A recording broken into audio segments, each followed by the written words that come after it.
কালো জাদু করে আমার আপন চাচি আমার মাকে মেরে ফেলেছে। কথাটা শুনতে একটু অন্যরকম মনে হলেও এটাই কিন্তু সত্যি। মাত্র 8 বছরে আমি এবং আমার 2 ছোট ভাই বোন মিলে আমরা সবাই এতিম হয়ে গেছিলাম, শুধুমাত্র আমার চাচির নোংরা মন মানসিকতার জন্য। চাচির জন্য আমরা আমাদের মাকে হারিয়েছি। এরপর আমাদের জীবনে আসে আমাদের সৎ মা, যে জীবনটা হয়তোবা বেঁচে থাকার মতো, তবে সুখে থাকার মতো না। একটা কথা আছে না, অন্যের ক্ষতি করে নিজে কখনো সুখী হওয়া যায় না। আমার বাড়ি পাবনাতে। আমার নাম সোনিয়া। আমি ছাড়াও আমার 2 ভাই আর বোন আছে, একটা ভাই একটা বোন। ওরা দুজনই আমার ছোট। আমাদের পরিবারে 18 জনের মতো সদস্য। তবে আমি মনে করি আমাদের জীবনে শুধু আমার ভাই বোন ছাড়া আর কেউ নেই।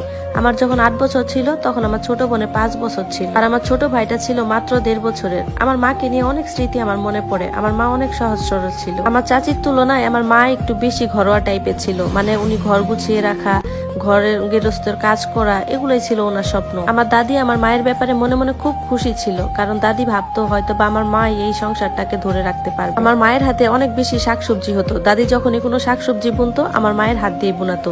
শুনেছি আমার মায়ের যখন বিয়ে হয় তখন আমার বড় চাচা বাড়ি থেকে চলে যায়। আমার বাবারা ছিল 3 ভাই। বড় বাবা চলে যাওয়ার পর আমার দাদির একমাত্র সঙ্গী ছিল আমার মা। এরপর তারা যখন চলে গেল তখন আমার মায়ের সঙ্গী হিসেবে মেজো চাচাকে বিবাহ করে নিয়ে আসা হয়। ছোট কাকার যখন বিয়ে হয় তখন আমার মা কিন্তু প্রেগনেন্ট ছিল, মানে আমার ছোট বোন তখন মায়ের পেটে ছিল।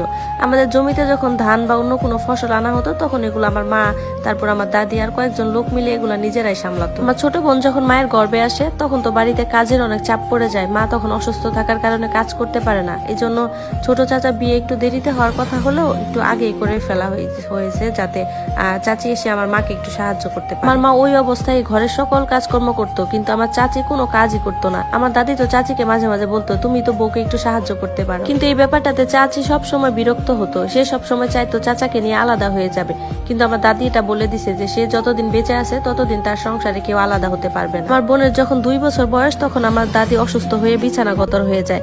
আমার দাদি যখন এই অবস্থা হয় তখন সংসারের সকল দায়িত্ব আমার মাকেই দিয়ে দেয়। আমার ছোট চাচি চেয়েছে যে তাকে যেন সংসারের দায়িত্বটা দেওয়া হয়, কিন্তু দাদি এটা বুঝতে পেরেছিল যে তাকে যদি দায়িত্ব দেওয়া হয় তাহলে সংসারে হেসেলটাও সে ঠিক মতো সামলাতে পারবে না। তাই দাদি এই সিদ্ধান্ত নেয় যে সংসারের সকল দায়িত্বটাই আমার মার কাঁধেই দিবে। আর দাদির এই সিদ্ধান্তের কারণেই আমার মাকে জীবন দিতে হলো। দাদি